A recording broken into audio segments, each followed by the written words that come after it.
নমস্কার বন্ধুরা, ডলির রন্ধনশালা সবাইকে স্বাগত। আজকে তোমাদের সাথে শেয়ার করব শীষ পালংয়ের দারুণ একটা রেসিপি। আর শীত থাকতে থাকতে এই শীষ পালং দিয়ে এই রেসিপিটা বাড়িতে অবশ্যই বানিয়ে খাবে, না হলে কিন্তু একটা দারুণ টেস্টি রেসিপি সারা বছরের জন্য মিস হয়ে যাবে। তাহলে চলো এই রান্নার জন্য আমি কি কি সবজি নিয়েছি সেটা প্রথমে দেখে নেওয়া যাক। আমি এখানে পালং শাকের সাথে আলু, বেগুন আর কুমড়ো নিয়েছি। তোমাদের ইচ্ছে হলে আরও দু একটা সবজি এখানে অ্যাড করতে পারো। আর পালং শাকের ডাঁটাগুলো যেহেতু বেশ মোটা, তাই আমি সমস্ত সবজির সাথেই নিয়ে নিয়েছি। ডাঁটাগুলো এইভাবে সবজির সাথে নিলে তাহলে রান্না করতে সুবিধা হবে। আর পাতাগুলোকে আমি আলাদাভাবে কেটে ধুয়ে নিয়েছি। তাহলে চলো রান্নাটা আমি কিভাবে করেছি সেটা এবার দেখে নেওয়া যাক। এই রান্নার জন্য প্রথমে আমি একটা মশলা বানিয়ে নেব। কড়াইটা হালকা একটু গরম করে নিয়ে প্রথমে আমি দিয়ে দিলাম রান্নার প্রয়োজন মতো গোটা জিরে, আর সাথেই আমি দিয়ে দিলাম রান্নার প্রয়োজন মতো পাঁচফোড়ন।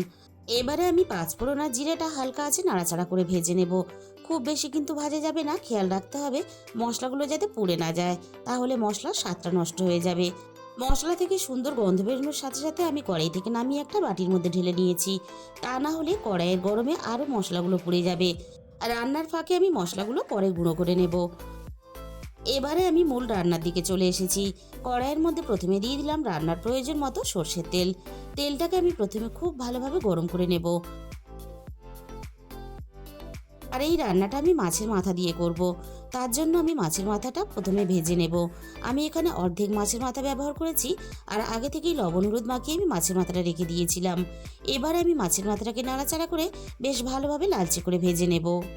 আর আমি এই রান্নাটা মাছের মাথা দিয়ে করছি। তোমরা চাইলে কিন্তু চিংড়ি মাছ দিয়েও রান্নাটা করতে পারো। মাছের মাথাটা আমি খুব ভালোভাবে ভেজে নিয়েছি। আর ভাজার সাথে সাথে আমি মাছের মাথাগুলো ছোট ছোট করে ভেঙে নিয়েছি। এবার আমি ভাজা মাছের মাথাগুলো কড়াই থেকে নামিয়ে নেব। আর এইভাবে ভাজার সাথে সাথে মাছের মাথাগুলো ভেঙে নিলে তাহলে আর পরে আলাদা করে ভাঙতে হবে না। আমি এই একই তেলে রান্নাটা করে নেব। তার জন্য আমি প্রথমে ফোড়নে দিয়ে দিলাম অল্প একটু পাঁচফোড়ন, আর সাথেই আমি এখানে দিয়ে দেব দুটো তেজপাতা কুচি, আর দিয়ে দেব দুটো শুকনো লঙ্কা। এবার আমি ফোড়নটাকে নাড়াচাড়া করে বেশ একটু লালচে করে ভেজে নেব। আর এই রান্নার জন্য কিন্তু ফোড়ন একটু ভালোভাবে ভেজে নিতে হবে, তাহলে রান্নার গন্ধটা খুব ভালো আসবে। ফোড়নটাকে আমি নাড়াচাড়া করে খুব ভালোভাবে ভেজে নিয়েছি। ফোড়ন থেকে সুন্দর গন্ধ বেরোনোর সাথে সাথে আমি কেটে রাখা সবজিগুলোকে দিয়ে দিলাম। এবার আমি ফোড়নের সাথে সবজিগুলোকে নাড়াচাড়া করে একটু হালকা করে ভেজে নেব। আর সমস্ত সবজির সাথে পালং শাকের ডাঁটাগুলো যদি এইভাবে একটু ভেজে নেওয়া হয়, তাহলে পালং শাকের ডাঁটাগুলো খুব ভালোভাবে সিদ্ধ হয়ে যাবে, আর ডাঁটাগুলো খেতেও ভালো লাগবে। এবার আমি এখানে দিয়ে দেব রান্নার স্বাদ মতো লবণ।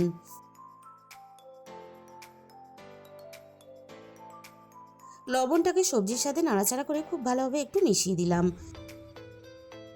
আর বাকি সবজির সাথে আমি অল্প একটু মটরশুঁটিও এই রান্নাতে দিয়ে দেব। আর সবজিগুলো যাতে তাড়াতাড়ি একটু নরম হয়ে আসে, তার জন্য আমি কড়াইটা একটু ঢাকা দিয়ে দিলাম। মিনিট ৩-৪ মতো আমি ঢাকা দিয়ে দিয়েছিলাম। সবজিগুলো বেশ আগের থেকে অনেকটাই নরম হয়ে এসেছে। সবজিগুলো আমি একটু নাড়াচাড়া করে নিলাম।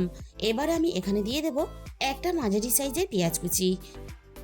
আমি এবার সবকিছু একসাথে খুব ভালোভাবে নাড়াচাড়া করে ভেজে নেব। আর এই রান্নাতে আমি খুব বেশি জল ব্যবহার করব না, তাই সবজিগুলোকে খুব ভালোভাবে ভেজে নিতে হবে। এমনভাবে ভাজতে হবে যে সবজিগুলো সিদ্ধ করার জন্য খুব বেশি যাতে জলের প্রয়োজন না হয়। আমি কড়াইটাকে আবারও একটু ঢাকা দিয়ে দিয়েছিলাম।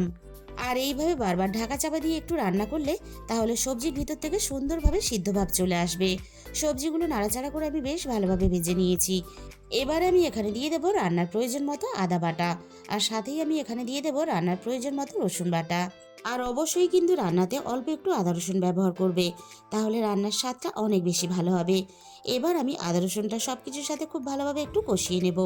আদা রসুনের কাঁচা গন্ধটা চলে যাওয়া পর্যন্ত আমি খুব ভালোভাবে কষিয়ে নিয়েছি। এবার আমি একে একে রান্নার গুঁড়ো মশলাগুলো দিয়ে দেব। প্রথমে আমি দিয়ে দিলাম রান্নার প্রয়োজন মতো হলুদের গুঁড়ো, আর সাথেই আমি দিয়ে দেবো ঝালের জন্য লঙ্কার গুঁড়ো।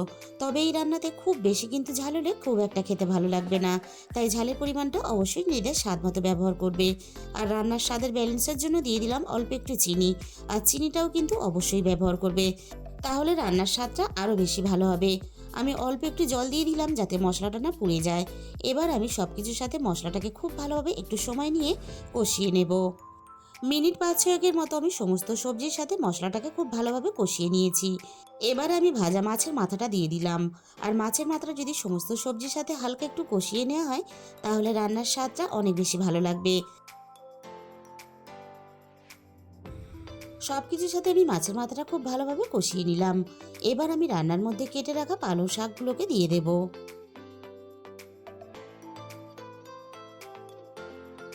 পালং শাকগুলো যাতে ভালোভাবে নরম হয়ে যায় তার জন্য আমি কড়াইটাকে মিনিট 3-4 মতো ঢাকা দিয়ে দিলাম। এবারে আমি কড়াইয়ের ঢাকাটাকে সরিয়ে দেখে নেব পালং শাকগুলো বেশ ভালোভাবে নরম হয়েছে কিনা। শাকগুলো বেশ ভালোভাবে নরম হয়ে গেছে। এবারে আমি বাকি সবজির সাথে পালং শাকটা নাড়াচাড়া করে খুব ভালোভাবে মিশিয়ে দেব। বন্ধুরা, একদিন হলো তোমরা এইভাবে রান্না করে খেয়ে দেখো। তোমাদের আমি কিন্তু বলে বোঝাতে পারবো না কতটা টেস্টি হয়। তোমরা যতক্ষণ না নিজেরা রান্না করে খাবে ততক্ষণ কিন্তু বুঝতে পারবে না।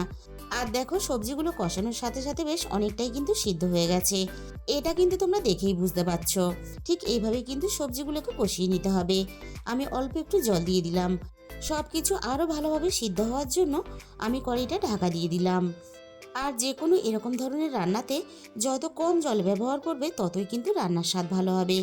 আমি মিনিট 15 মতো রান্নাটা করে নিয়েছি। আর সব কিছু বেশ ভালোভাবে সিদ্ধ হয়ে গেছে। এবার আমি ভেজে রাখা মশলাটাকে দিয়ে দিলাম। আর দেখো, ভাজা মশলাটা কিন্তু আমি একটু হালকা দানা রেখে গুঁড়ো করে নিয়েছি। তাহলে বন্ধুরা, আজকের এই রেসিপিটা শেষ পর্যন্ত দেখার পরে তোমাদের যদি ভালো লাগে তাহলে কিন্তু আমাকে কমেন্টের মাধ্যমে জানিও তোমাদের কেমন লাগলো। আর তার সাথে সাথে ভিডিওতে একটা লাইক করে দিও আর নিজেদের বন্ধুদের মধ্যে শেয়ার করে দিও। আর যে সমস্ত নতুন বন্ধুরা এখনও পর্যন্ত আমার চ্যানেলটাকে সাবস্ক্রাইব করনি, এরকম নিত্য নতুন ঘরোয়া রেসিপি পেতে আমার চ্যানেলটাকে সাবস্ক্রাইব করে আমার পাশে থাকার অনুরোধ রইল। আর তার সাথে সাথে পাশে থাকা বেল আইকনটা ক্লিক করে অল করে দিও। তাহলে আমি যখনই কোনো নতুন রেসিপি আপলোড করব সবার আগে তোমার কাছে পৌঁছে যাবে।